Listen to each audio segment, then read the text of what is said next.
Présidente, je voudrais, au titre de ce point, remercier Madame la commissaire Amira Al-Fadel pour son rapport exhaustif et qui dénote réellement l'intérêt qu'elle porte, n'est-ce pas, à la recherche de toutes les solutions pour combattre avec nous tous, Africains et non-Africains, cette pandémie qui sévit à une échelle planétaire. Madame la Présidente, la Tunisie, au nom de Monsieur le Président de la République, a interagi favorablement à l'initiative du président Cyril Ramaphosa, président de l'Afrique du Sud et actuel président de l'Union africaine, dont je saisis l'occasion pour saluer l'engagement personnel et la pertinence de sa vision, et qui a lancé la plateforme African Medical Supplies pour lever les fonds en vue de soutenir les moyens de permettre la lutte de l'Afrique contre cette pandémie et pouvoir nous en sortir de la manière la plus adéquate et la plus rapide surtout. Dans ce cadre, Madame la Présidente, la Tunisie a contribué en décembre 2020 à hauteur de 530 000 $ au fonds de l'Union africaine dédié à la lutte contre le Covid-19.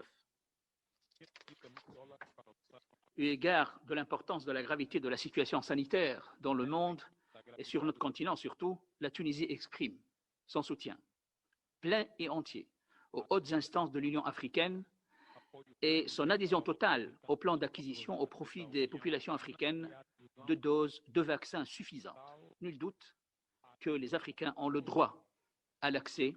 facile, à des prix abordables et rapidement à tout type de vaccin que nous aurons ciblé et choisi. En effet, Madame la Présidente, à l'initiative du Président de la République, la Tunisie a, à cet égard, réussi à introduire et à faire adopter à l'unanimité au Conseil de sécurité des Nations Unies la résolution 2532, considérée comme un message d'espoir, adressé au monde, surtout que l'ampleur sans précédent de la pandémie risque de menacer le maintien de la paix et de la sécurité internationale. Cette résolution, le Conseil, estimant que la lutte contre la pandémie nécessite un renforcement de la coopération et de la solidarité nationale, régionale et internationale, ainsi qu'une action internationale coordonnée, inclusive, globale et mondiale, et appelle à une cessation des hostilités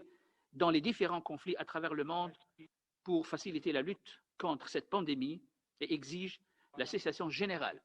et immédiate des hostilités dans toutes les situations dont le Conseil de sécurité est saisi. Cette résolution qui place l'être humain au centre des mesures d'intervention et constitue un acquis historique pour toute l'humanité contribue à l'enracinement de la culture de la solidarité humaine et de la sécurité collective, ouvrant la voie à la communauté internationale pour disposer de nouveaux mécanismes en mesure de renforcer la coopération internationale et consolider la paix et la sécurité internationale dans toutes leurs expressions et manifestations, et en l'occurrence de faire face en rang serré et de façon efficiente à la pandémie Covid-19 sans précédent contre laquelle toute l'humanité mène une guerre de tous les instants. Je voudrais également, Madame la Présidente, marteler encore une fois que cette pandémie est d'une portée planétaire, internationale, mondiale. C'est un virus virulent que nous devons tous suivre de la manière la plus vigilante et évidemment nécessiter, étant donné la globalité de cette menace, que notre riposte soit également globale à la mesure de cette menace. Et je vous remercie, Madame la Présidente.